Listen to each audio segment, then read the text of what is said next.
welcome to These Bad Feet, episode 3, and I can hear some oinking, so that presumably means that a pigman has found his way into the trees. There we go, hello. There you go. You weren't using that head, were you? What is he doing? I'm glad I'm recording this, actually. Well, but whoa! What are you doing? Oh. I suppose it's a bit much to expect intelligent behaviour from something whose head's been cut off, but anyway. What did I get? Nothing, I expect. Has my brain got anything? A little bit. I haven't been using the blaze very much since I set up the bank of furnaces. Anyway, right, yes, These Bad Feet, welcome. A few things. I'll show you what I've been doing today. Let me start by going down here. This is, of course, where the presents are, the scrap boxes, and I've hooked them up to a scrapboxinator, a GregTech scrapboxinator, so I no longer have to stand there and hold down the right mouse button to open all the presents. And we're gradually getting through them. The whole machine is quite slow, but I'm in no hurry. I've said that before, haven't I? But yeah, another thing I would like to do is completely automate this, so put in a better generator. This is already automated because I'm using a gate that's dependent on whether there's a there's an object rather ready to come out here to power that. But I'll need to set up something similar with pipe wires to power this one. But that said, it's all working quite nicely, and the only thing that I do need to do is tidy up the wall around here. Up here, Reloth has been kind enough to give me a whole load of soul shards for all sorts of different creatures. They're all tier 5. This started when we were really in dire need of a wither skelly farm to get wither skelly skulls. I mean, I'd been down in the nether for ages trying to get some skulls and I didn't get one. I've got 7 now. Well, actually, I've got more than that because I've also got a couple of nether stars. And what it was, I went down to the nether. I thought, well, if I'm going to be hunting wither skellies, I might as well do it with soul shards. And I got it up to tier 2 in one evening. And Greloth said, oh, give it to me, I'll carry on. And next day, I logged in and he'd done this, and he'd also built a wither skelly farm, which isn't an enormous amount of use now, because since he's built that, there's been another update to the soul shards, which means they no longer... the spawners from soul shards can no longer produce rare items, so no wither skelly skulls from our wither skelly grinder. I honestly don't understand why they do those sorts of changes. You know, it's not like it was particularly easy to set the grinder up, you know. I don't consider it an exploit. I think it's one of the mechanics of the game, isn't it? An efficient way of getting skulls. I've got a few more bees that I've managed to breed, a few different species. Some have been coming and going. Lots of industrious all of a sudden. Just getting my combs out, and I will show you in a minute, actually, what I've been doing with the comb generator. Oh well, that can go. I'm not happy with that there. More honeycombs and some pollen. I'm hoping to get plenty of pollen because I want to be able to build an alveary, but it's only recently that my bees have started to produce pollen. But I'll need lots of it. What I'm doing is, rather than constantly introducing new strains, these apiaries now I'm just keeping breeding the same group over and over and over again, so I'm getting fairly constant output. But because they've got quite a lot of species sort of mixed in there, I do still get quite a variety of combs. So with that in mind, I have this assembly now to automatically feed stuff into my centrifuge, which has run out of fuel because I was messing around with that other thing. Alright. I've also got a load of stuff for the squeezer. That's, again, you know, ready for making more stuff, basically. More stuff, meaning alveary type stuff, when I can get enough pollen. Heard a bat there. There's another thing about my bees. There is another thing about my bees. I'll have to show you this. If you've never dealt with excited bees before, you might find this surprising, assuming I can find any.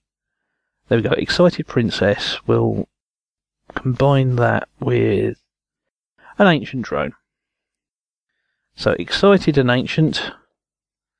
And I'll also set these off as well. We'll do that. And I'll put these away. These chests are getting out of hand. Always something getting out of hand. That's the way I play the game.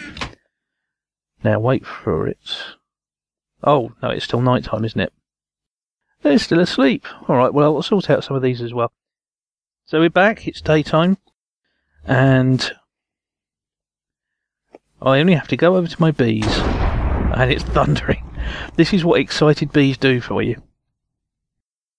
It makes me very popular on the server because I'm the only one with excited bees. And when I've got a few apiaries going with those bees in, it's just constant. You get lightning all the time. And everybody else just hears thunder and thunder and thunder. Because thunder is global on the server. What's this? Is that one actually working? Yes, it is. Oh yeah, they're all at it. That's good. So it just goes on and on and on. While that's ticking over, and while I'm quite glad that I've got a stone and crystal made base, you notice a huge load of silverwood trees here. I think I'd added some before, and in fact I had so much silverwood after getting saplings that I made this sort of row of silverwood logs around the top as well. It doesn't look particularly attractive, but you know, this is very much from the soap dispenser school of base building. But I want to show you what I've been doing Thaumcraft wise. So in order to do that, I'm going to have to take off the helmet and put on the goggles. And the goggles reveal that we now have a massive, well, a rather bigger node in the base than we had before. Because remember, before we had tiny little ones. And now we've got a 500 node. What I did was I used the basic aura manipulation totems and everything, the crystal core, to move nodes around and gradually merge them together. So I merged all the ones from these silverwood trees together, and I brought one over from next to this lake. And all in all, it took quite a bit of doing. Oh look, there's a lonely creeper. And you know, I've now got quite a nice big node. And what do I do with this node? Not a great deal, to be perfectly honest with you. I don't use the blaze furnace as often as I used to, the infernal furnace. I think of it as a pet blaze. That's what I do. I feed the blaze every so often, but I haven't been feeding him as much as I did before. And I've made these little guys. Come on, brains. Come on. Follow. Come on. Let's see what this guy makes of this. Come on. There he goes. Fantastic. I love the way he starts hitting them before they even arrive. Yay! And he turns green just to heal himself. They're fantastic. I don't know what happened to the others. Oh, they got stuck in their pit. You're the stupid ones, aren't you? Here, go on. Blow each other up. See if I care. There were two of these here, but one of them seems to have disappeared. I'd scoured around because they do tend to get stuck. I had one that, this one, got down here and he just basically got stuck here, so I had to make these steps out for him. And I've got a friend for you. You just wait. You'll love this guy.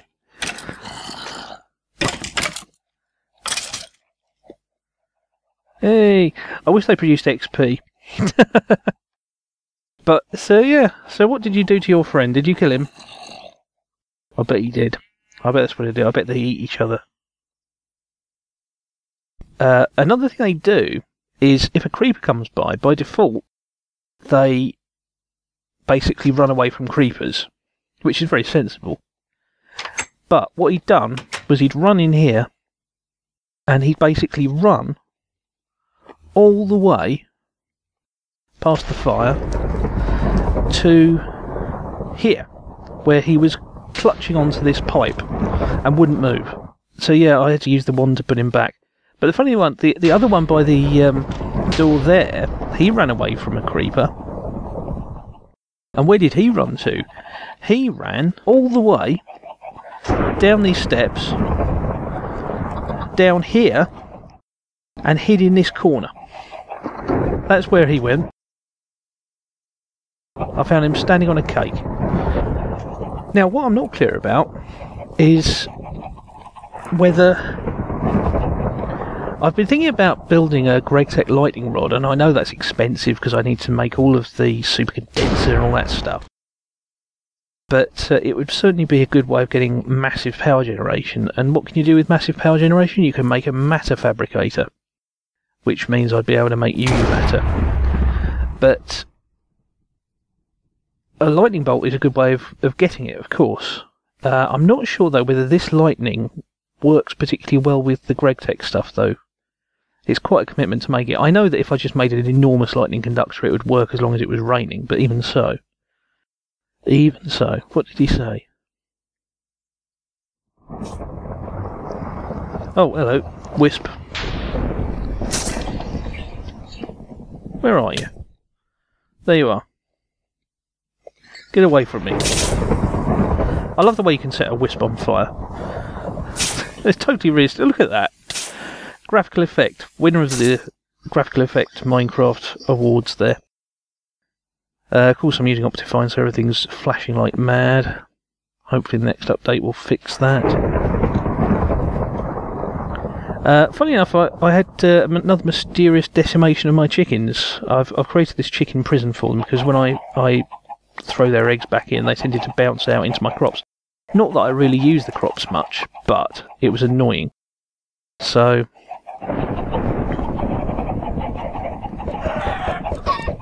hopefully it makes it much less likely that they'll come flying out of the... There goes one. There, just to prove that it's a complete waste of time, there goes one.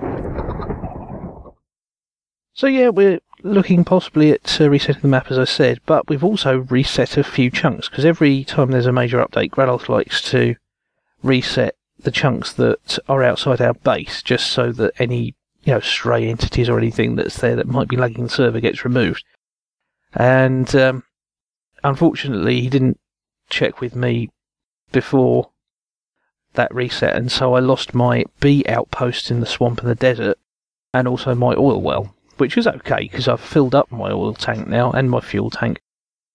And the one thing I am using my fuel for, I did find something to use it for. I'm using it as a backup for my power generation down here, because it got to the point where I had enough machines that it was starting to run down the bat boxes, so it's useful to have a bit of diesel in here. That's about to tick over, and that does support all that. Little update just before I finish off. Miguel and I have been having a little bit of a look around, finding more of those obsidian totem things, and I found a portal gun in one of them. In fact, we've been finding portal guns in lots of them, so we assume they must be pretty common. Seems to be a remarkably easy way of getting portal guns, but there you go. So, works nicely. Of course, we've got linking books, so that's a good way of already getting around quickly, but I don't know. Might be handy to have a quick route to the bees. Let's see how well this works. The other thing, of course, is that Mistcraft linking books tend to have quite a bit of lag attached to them, so that's very smooth. That's very good. Oh yeah, I like that. Yeah, it might be useful. Get a few more of these. You've got to see this. You've got to see this. Right. Look, there's the blue one. Right. There goes the sheep. Do you want to go for a ride? That is ridiculous. I might try it myself. Hang on. Hey! I've got gravity boots, can't do anything to me. Dancing skeleton. There he goes. He can still shoot me, though. Let's see what we can do. Some trees here. Oh, he just landed in the water. Not good enough. Not good enough. Oh, bouncing cow. Can I shoot it underwater? No, I can't. But can I...